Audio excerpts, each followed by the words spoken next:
Plano mo bang kumuha ng arkitekto pero nagdadalawang isip ka kasi feeling mo mahal or feeling mo hindi mo siya afford?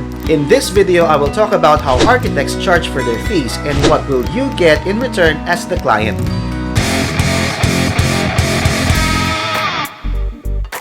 Gusto mo ba magpagawa ng bahay or di kaya ng shop or tindahan para sa business mo? Ang unang step sa proseso na yan ay ang kumuha ka ng arkitekto. Because the architect is always the first step in the design and build process. Pero how much will it cost you to hire an architect? Hi, I'm Karlo, and I am a registered architect. And I have been in this practice for more than 10 years now. At sa trabahong ito, marami na ang nagtanong sa akin kung magkano ba ang professional fee ko. What I will be discussing here will be based on the guidelines provided by the United Architects of the Philippines, which is the duly accredited professional organization of architects here in the Philippines. They issued an official gazette way back when, at nakasaad dito ang mga detalye kung paano nga ba dapat maningil si architect. It includes the guidelines of the practice of architects in accordance with the implementing rules of the Public Act 9266 or the Architecture Act of 2004.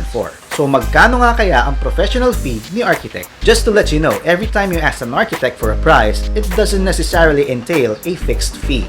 Why? Because every client or project for that matter has a different scenario or situation.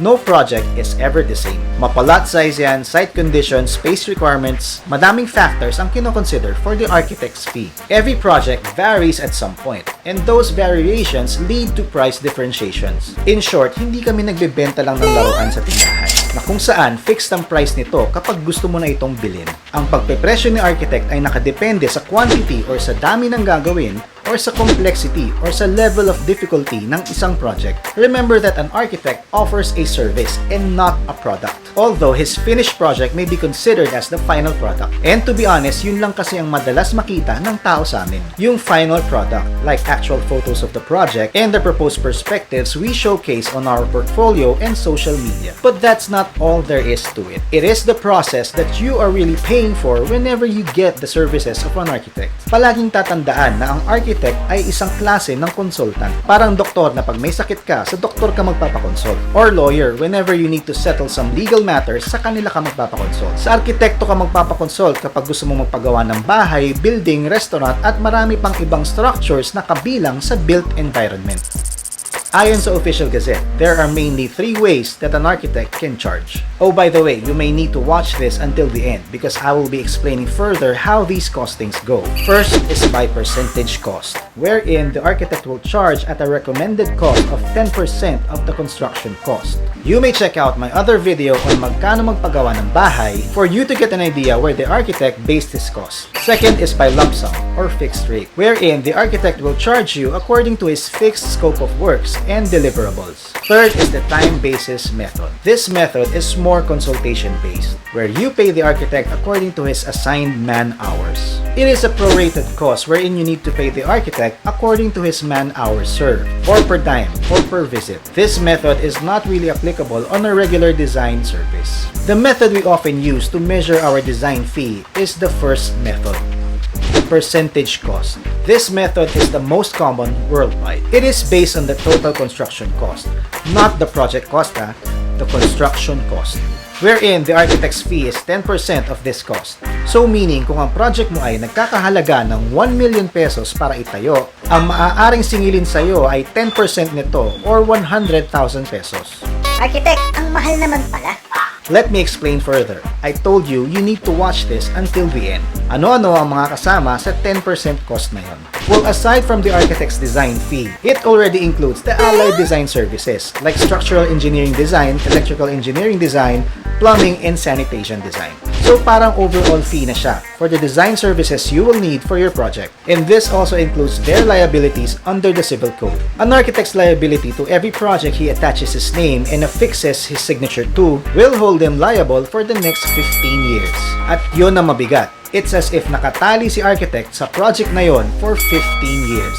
At kasama yon sa mga binabayaran mo sa arkitekto at sa mga engineer na nag-design at pumirma sa project mo. Pero architect, this is actually the recommended cost on how an architect may charge his client. Take note, recommended cost, meaning it is not definite. Kaya naman this price is somewhat negotiable. But in what way is it negotiable? Remember that in the beginning, I mentioned that every project varies at some point, and those variations lead to price differentiations.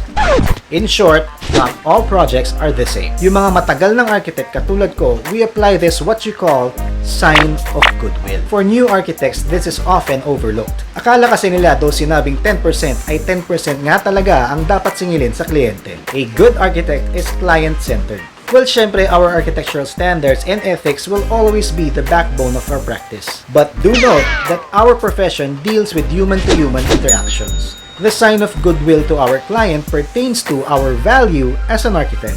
This value considers our skill, expertise, capabilities, and the time and effort required in delivering our services to the client. We call it the criteria of the architect's compensation. It is mentioned on the Official Gazette, Rule 2, Section 3.